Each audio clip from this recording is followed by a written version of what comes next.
Kisah nyata Aquaman dalam sejarah Islam. Karomah Dzunnun al-Misri, si manusia ikan yang difitnah mengambil mutiara hingga akhirnya ia ditolong ribuan ikan. Terdapat sebuah kisah yang menunjukkan karomah seseorang yang berkaitan dengan hewan ikan yang kemudian dijuluki dengan istilah Dzunnun atau manusia ikan. Bagi kalian yang baru saja menemukan channel ini, tolong nonton sampai habis agar tidak sesat.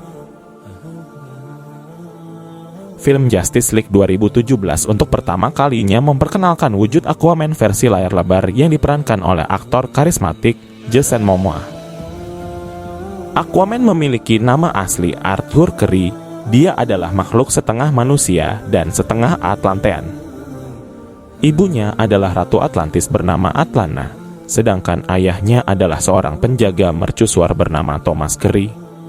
Aquaman memiliki kemampuan fisik yang luar biasa, kekuatan yang sebanding 150 kali kekuatan maksimum manusia normal, serta stamina dan daya tahan tubuh super kuat dari manusia normal. Kemampuan lainnya yang dimiliki oleh Aquaman adalah ia mampu bernafas dalam air, sehingga ia dapat hidup lama di dasar laut. Di samping itu, Aquaman juga memiliki kemampuan untuk dapat mengendalikan ikan-ikan di seluruh samudera. Namun kisah tersebut hanya cerita fiktif yang ada di dalam sebuah film. Lantas bagaimana jika Aquaman ternyata terdapat dalam kehidupan nyata? Berikut kisahnya Aquaman dalam versi agama Islam. Pria tersebut dinamakan Dzunnun karena secara karomah ia ditolong oleh ribuan ikan laut ketika ia merasa terdesak dan mendapatkan fitnah. Lengkap namanya adalah Dzunnun al-Misri, di mana ia dijuluki dengan nama itu ketika mengalami musibah ketika berlayar ke laut. Dikutip dari tim Risalah Nabi, berikut kisahnya. Terdapat seseorang yang ditolong oleh ribuan ikan yang dikenal dengan julukan Dzunnun. Suatu hari, Dzunnun mengembara ke arah pantai. Sesampai di pantai, ia melihat orang-orang yang sedang naik ke atas sebuah kapal. Dzunnun pun naik ke kapal itu. Dan beberapa lama berlalu, seorang saudagar yang menumpang kapal itu kehilangan permata miliknya.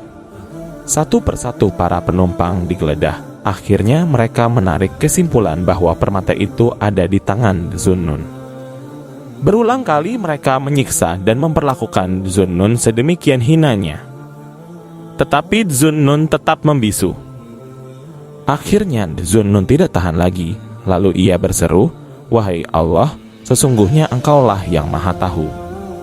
Seketika itu juga, beribu-ribu ekor ikan mendongakkan kepala ke atas permukaan air, dan masing-masing membawa sebuah permata di mulutnya. Dzunnun mengambil satu permata dan memberikannya kepada si saudagar tersebut. Menyaksikan keajaiban ini, semua orang yang berada di atas kapal berlutut dan meminta maaf kepadanya. Karena peristiwa inilah kemudian ia dijuluki dengan sebutan nama Dzunnun, di mana nama ini memiliki arti manusia ikan. Semoga kisah ini dapat mengajarkan kepada kita tentang hikmah dari ketaatan kepada Allah. Yang mana dari kisah di atas, jika kita menyerahkan hidup ini kepada Allah dan meminta pertolongan kepada Allah, niscaya pertolongan Allah itu akan datang. Sebagaimana yang tercantum dalam Al-Quran Surat Muhammad ayat 7, artinya, "Wahai orang-orang yang beriman, jika kamu menolong agama Allah, niscaya Dia akan menolongmu dan meneguhkan kedudukanmu."